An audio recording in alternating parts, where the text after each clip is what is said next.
कर रहे हैं कुछ लोग, तो मैंने कहा मैं भी रिस्पॉन्स दूं। पर चल के दिखा दीजिए ना। मतलब मैं कोई खिलौना हूँ जिसको बाजार से खरीदते हैं, चाबी भरी और चल के दिखा दीजिए सर।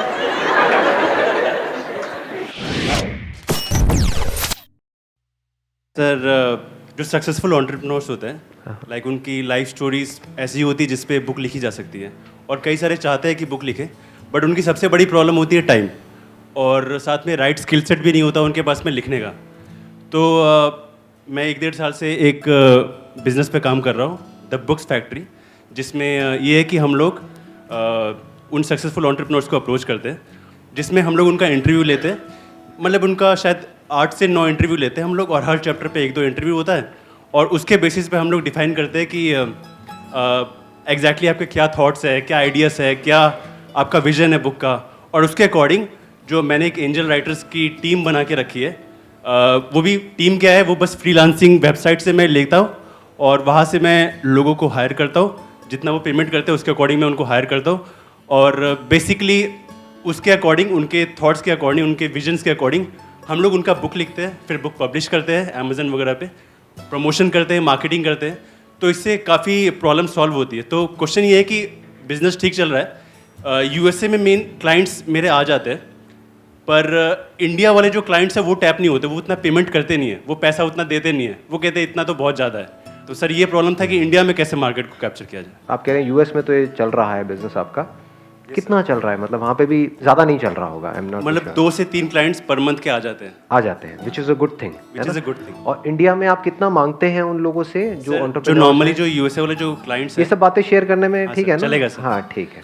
तो सर यूएसए वाले जो क्लाइंट्स हैं वो अराउंड $20,000 to $25,000 देते हैं, okay, which is around 15 to 16 lakhs rupees. उसका अराउंड 40-50% मार्जिन बचता है हमारा, राइट। बट इंडिया वालों से भी मैं इतना एक्सपेक्ट करता हूँ, तो दे कांट अफोर्ड इट। हाँ, वो कितना कहते हैं, कितना दे सकते हैं? उतना वो जैसे कि 5 to 6 lakhs। राइट। मैंने ना स्टार्टिंग में इंडिया से ही स्टार्ट किया था। हाँ। मैंने स्टार्टिंग में 2 से 3 लाख रुपए में भी वो पैकेजेस बेचे थे, बट उससे ज़्यादा वो जाते नहीं है, उससे ज़्यादा वो इंटरेस्ट शो नहीं करते हैं। I understand. इंडिया में थोड़ी सी मेंटालिटी है ही कि अब वो बिजनेसमैन अगर बड़ा भी है तो जैसे आप बात करोगे ना 2-4 लाख रुपए की, तो सोच में एकदम से पड़ जाएगा। यहाँ पे क्या है कि people don't look at even marketing and advertising for that matter as an investment, they look at it as an expense. कुछ भी करने में उनको ये लगता है खर्चा है, खर्चा नहीं करना है। हाँ, कमाई की बात है तो आ जाए, जहाँ से आ रहा है, जितना आ रहा है आने दो, देना नहीं है, जेब से 1 रुपये भी निकालना नहीं है। तो अब आपको क्या करना है, अपने बिजनेस मॉडल को ऐसा बना देना है कि वो खुद आपके पास चल करके आए और वो कहें कि लीजिए पैसे और प्लीज हमारे लिए ये करिए। अगर ऐसा हो गया तो कमाल हो गया ना, मज़ा आ जाएगा। हाँ, अब कैसा होगा? It is very very simple. आप क्या करो, बिजनेस मॉडल को हल्का सा ट्वीक करो।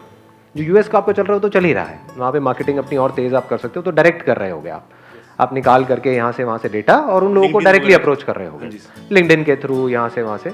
इंडिया में आप क्या कर सकते हो, बजाय एक एक का करने के आप एक इंडस्ट्री को पकड़ो।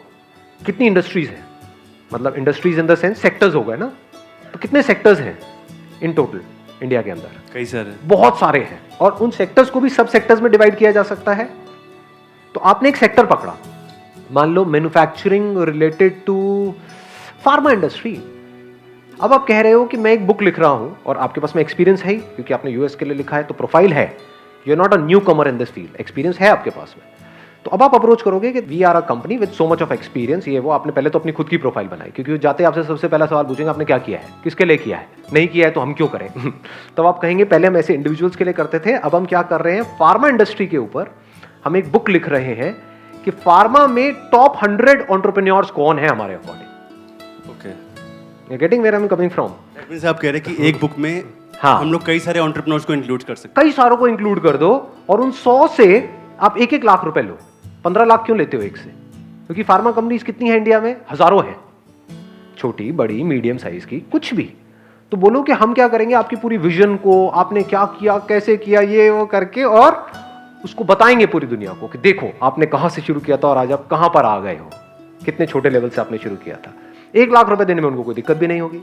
1-1 लाख रुपए अगर आपके पास 100 से आया तो आपके पास में 1 करोड़ रुपए आ गया। हाँ, तो अब आपके पास मार्केटिंग का भी बजट आ गया।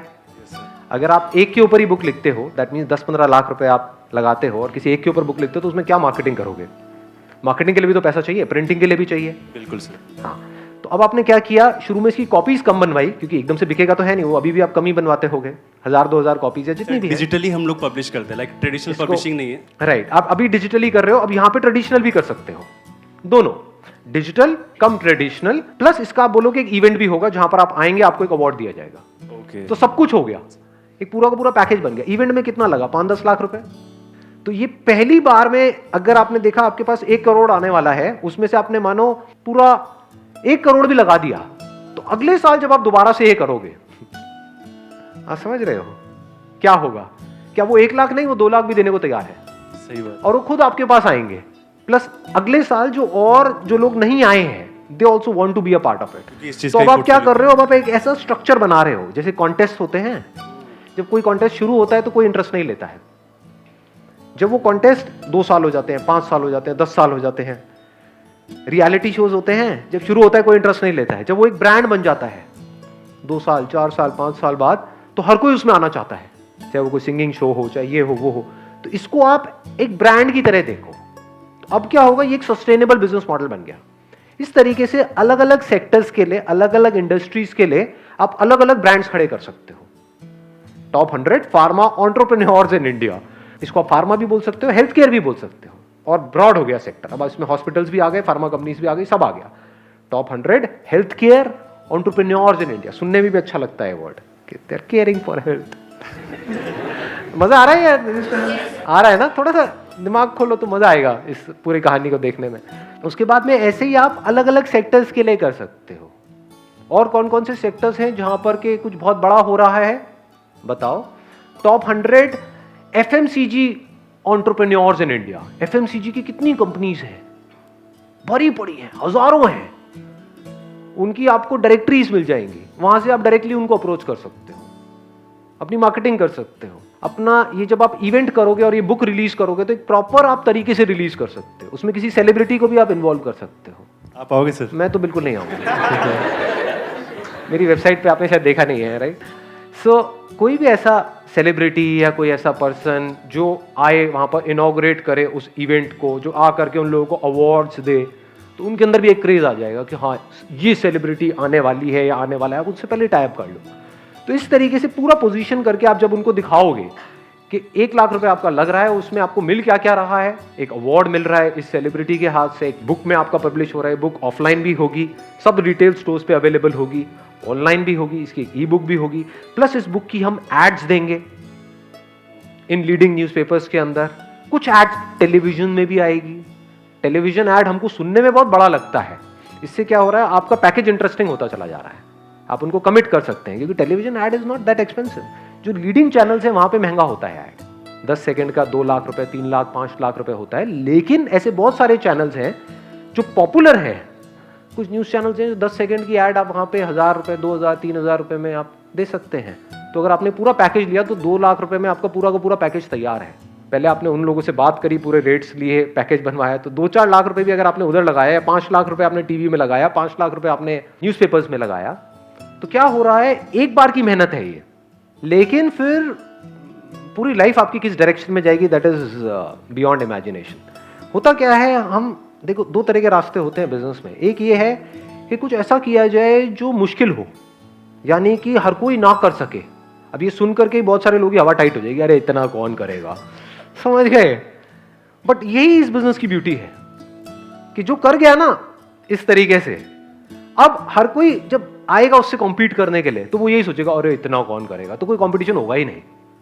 धीरे धीरे आपकी मोनोपोली बनती चली जाएगी। और जो फर्स्ट मूवर एडवांटेज बोलते हैं इसको, जो पहले शुरू कर देता है किसी भी काम को, वो कर देता है। बॉलीवुड में कितने अवार्ड फंक्शंस हैं, उसमें अब तो बहुत सारे हो गए हैं, लेकिन जो पुराना है वो तो पुराना ही है ना। बॉलीवुड अवार्ड फंक्शन के नाम से सबसे पहला नाम कौन सा आता है हमारे माइंड में? फिल्म फेयर आता है। क्यों? सबसे पुराना है। और आने वाले टाइम में आपको स्पॉन्सरशिप्स भी मिल सकती हैं इसकी, कि this book sponsored by this, powered by this, presented by this. एक एक स्पॉन्सर आपको 20-20 लाख, 50-50 लाख रुपए देगा। तो ये जो पहले साल में आपका गेम शुरू हो रहा है 1 करोड़ से, उसको आप धीरे धीरे करके और अलग अलग सेक्टर्स के लिए आप बढ़ा करके आप 100-150 करोड़ तक भी पहुंच सकते हो। यहाँ से कोई बहुत बड़ी बात नहीं है। और शुरू में ये पहला आपको करने के लिए कोई बहुत बड़ी टीम नहीं चाहिए, बहुत ज़्यादा लोग नहीं चाहिए, आप उनसे टाई अप भी कर सकते हो ऐसे लोगों से। जो कंटेंट राइटर्स होते हैं उनसे आप टाई अप कर सकते हो ना फ्रीलांसिंग बेसिस, आपको हायर करने की जरूरत नहीं है। राइट। तो इस बिजनेस को आप ऑलमोस्ट जीरो इन्वेस्टमेंट में शुरू कर सकते हो। इसमें लगेगा कुछ भी नहीं, लेकिन जब एक बार एक क्लिक कर गया, शुरू में एफर्ट लगेगा, डेफिनेटली लगेगा। एक बार धीरे धीरे आपका ब्रांड बन गया, फिर ईयर ऑन ईयर ये चीज होती चली गई, तो फिर कहाँ जा सकते हो, उसकी कोई लिमिट ही नहीं है। ये जो अभी इनसे डिस्कशन हुआ, उसका कुछ बेनिफिट हुआ आप लोगों को? लग रहा है जेन्युइनली कि बेनिफिट हो रहा है? समझ आ रहा है कैसे सोचते हैं, बड़ा कैसे सोचते हैं? और बड़ा सिर्फ हवा में नहीं, मतलब मुंगेरी लाल के हसीन सपने नहीं, बड़ा वो जो प्रैक्टिकल भी हो। जो भी कुछ मैंने इनको कहा वो सब प्रैक्टिकल लग रहा है, रियलिस्टिक लग रहा है, उसकी नीड भी है।